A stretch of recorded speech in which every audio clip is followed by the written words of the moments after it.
हरे राम राम राम हरे हरे, हरे कृष्ण कृष्ण कृष्ण हरे हरे। हरे राम राम राम हरे हरे, हरे कृष्ण कृष्ण कृष्ण हरे हरे। हरे राम राम राम हरे हरे, हरे कृष्ण कृष्ण कृष्ण हरे हरे।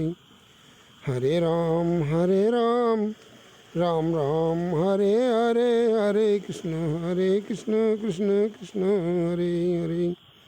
हरे राम राम राम हरे हरे, हरे कृष्ण कृष्ण कृष्ण हरे हरे।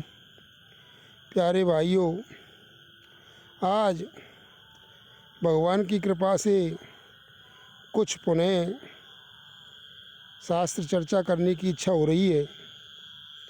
आज मैं रामचरितमानस की एक चौपाई जो तुलसीदास जी ने लिखी है और वेदांत में जिसे चिज्जड़ ग्रंथि के नाम से बताया गया है, उसके बारे में चर्चा करेंगे।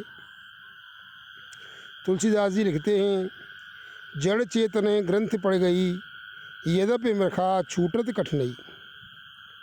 अर्थात वेदांत में जिसे चिज्जड़ ग्रंथि कहा गया है, चित्त और जड़ की ग्रंथि, ये क्या है, इसके बारे में जैसी भगवान की कृपा से मेरी समझ में आ रहा है तो वैसा हम आज चर्चा करते हैं। ये चिज्जड़ ग्रंथि क्या है? देखो, हम जब ये विचार करते हैं कि भाई वेदांत के हिसाब से बात करें, कि हम जब दृष्टा दृश्य के हिसाब से देखते हैं तो हम कह देते हैं कि भाई तन मन नहीं मैं प्राण हूँ, नहीं बुद्धि अहंकार, मैं दृष्टा हूँ, मैं दृश्य, मैं तो हूँ करतार। वेदांती लोग ऐसा कहते हैं। कहने का मतलब ये है कि न मैं तन हूँ, न मैं मन हूँ, नहीं मैं बुद्धि हूँ, नहीं मैं प्राण हूँ, नहीं मैं अहंकार हूँ, मैं तो दृष्टा हूँ और ये दृश्य हैं, और मैं तो भगवान हूँ। वेदांती लोग ऐसा कहते हैं। लेकिन भक्तों के हिसाब से बात क्या है कि भाई हम आत्मा हैं, और वो भी इसी प्रकार से हैं कि भाई आत्मा तन नहीं है, मन नहीं है, बुद्धि नहीं है, अहंकार नहीं है। और हम क्या कर रहे हैं कि हम तो चेतन आत्मा हैं, और हमने हैं तो हम चेतन यानी चित्त, और जड़ रूप इस शरीर में जिनका मैंने अभी वर्णन किया है, शरीर है ये, आप जानते ही हैं, आप ये लंबा विषय हो जाएगा। हमारे 3 शरीर हैं, स्थूल, सूक्ष्म और कारण। पंचकोश हैं। तो ये अन्नमय, प्राणमय, मनोमय, आनंदमय और वो विज्ञानमय और आनंदमय आदि आदि आप जानते हैं। तो कहने का मतलब ये है कि हमें क्या हो गया है, हम जो चेतन आत्मा हैं, मैं भक्तों की भाषा बोलूँगा, तुलसीदास जी की भाषा बोलूँगा कि भाई हम जो चेतन आत्मा हैं, तो हमने क्या किया है कि हम अपने आप को आत्मा न मान करके हैं तो हम चेतन, और मान बैठे हैं शरीर। अब हम भी वही हैं जो भगवान हैं, यानी उसके अंश हैं। मैं ये नहीं कह रहा कि मैं भगवान हूँ। भक्त भगवान कभी नहीं मानते कि आत्मा परमात्मा है। परमात्मा आत्मा है नहीं, अलग है, लेकिन परमात्मा का अंश है।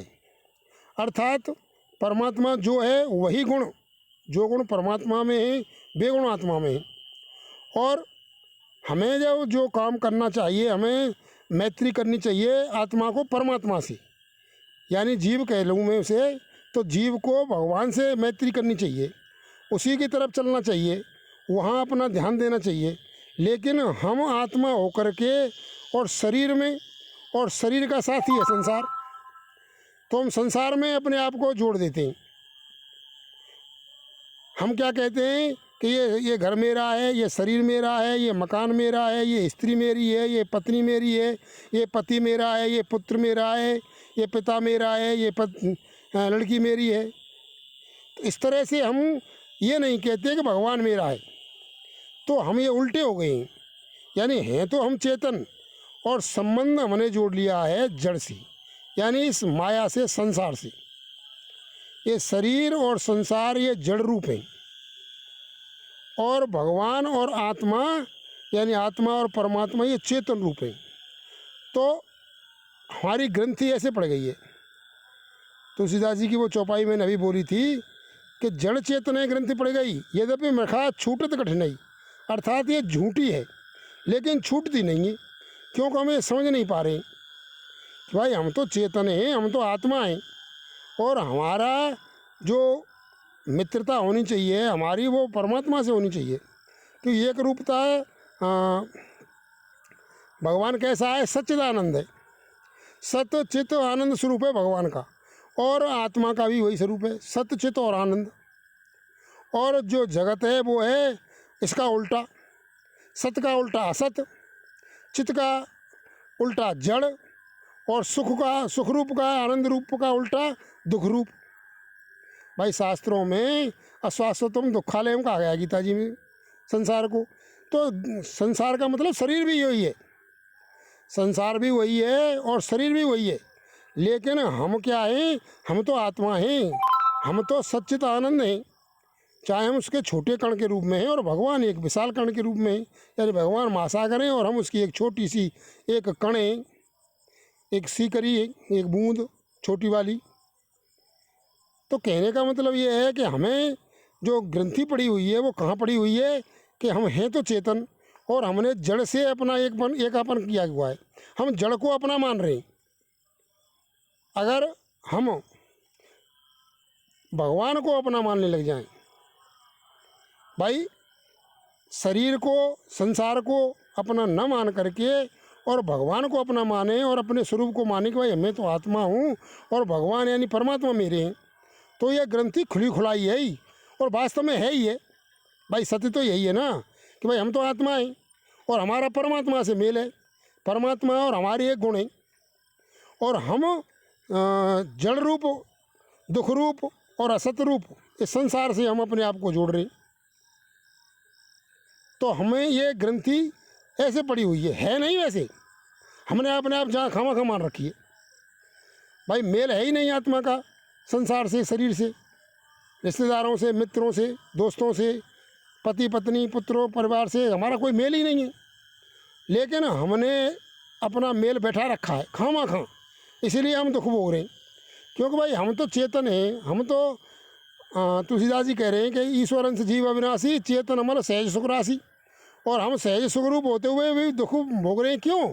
क्योंकि हमने ऐसा तादात्म्य कर लिया है, हमने आपको, अपने आप को क्या है, असत, जड़ और दुख रूप इस संसार से जोड़ लिया है। तो ये ग्रंथि है। तो हमें अब क्या करना है कि यहाँ से जो अपनी ममता है वो हमें भगवान में लगानी है, जो अपनापन है संसार में वो हमें भगवान में अपनापन करना है कि भाई भगवान मेरे हैं। इस बात को मैं जब से मैंने ये चैनल शुरू किया उसी दिन से कह रहा हूँ, मीरा जी की भाषा में, मेरे तो गिरधर गोपाल और दूसरों ना कोई। इस भाषा पर आ जाइए और आपकी ग्रंथि खुल गई। जड़ ग्रंथि जो झूठी थी और हमने बांध रखी थी वो मान लो खुल गई। भाई संसार से अपना संबंध मत करो, संसार को भी जैसे शरीर है, शरीर संसारियों को दे दो, शरीर से काम करो संसारियों के लिए। वो भी राम सुखदास जी महाराज की भाषा में बोलूं तो भगवान के ही संसार को मान लो और शरीर को भी भगवान का मान लो, और उन्हीं के लिए हम कर रहे हैं। हम तो उनके प्रतिनिधि के रूप में, नौकर के रूप में काम कर रहे हैं भगवान के। ऐसा करो और कल्याण हो जाएगा, और 1 मिनट में ग्रंथि छूट जाएगी। तो इस बात को समझें कि भाई चिज्जड़ ग्रंथि क्या है। चिज्जड़ ग्रंथि यही है कि हम चेतन हैं और जड़ रूप संसार से हमने दोस्ती कर ली है। अब हमें चेतन से अपनी दोस्ती करनी है, भगवान से, भगवान को अपना मानना है और तुरंत आनंद आ जाएगा। बस मेरा तो गिरधर गोपाल, दूसरा ना कोई। इस पॉइंट को आप सोच लो और आनंद में हो जाओ। तो मैं यही बात बार बार बता रहा हूँ। मैं इसे चिज्जड़ ग्रंथि के रूप में ले दिया है, लेकिन मैं सामान्य भाषा में पहले से ही बात कर रहा हूँ इसकी। तो कहने का मतलब ये है कि चिज्जड़ ग्रंथि तुलसीदास जी कह रहे हैं कि यद्यपि मृखा यानी झूठी है, मरसा कह दो, कोई मृखा बोलता है तो यद्यपि मृषा यानी मृखा यानी झूठी, वास्तव में झूठी है भाई। कहाँ आत्मा परमात्मा का मेल है, और आत्मा को हमने कहाँ संसारियों से जोड़ रखा है, शरीर से जोड़ रखा है। तो इसको वहाँ से हटा दो, बस आपका कल्याण हो जाएगा। इन बातों पर विचार करें और आनंदित हों। धन्यवाद। ओम बोलो।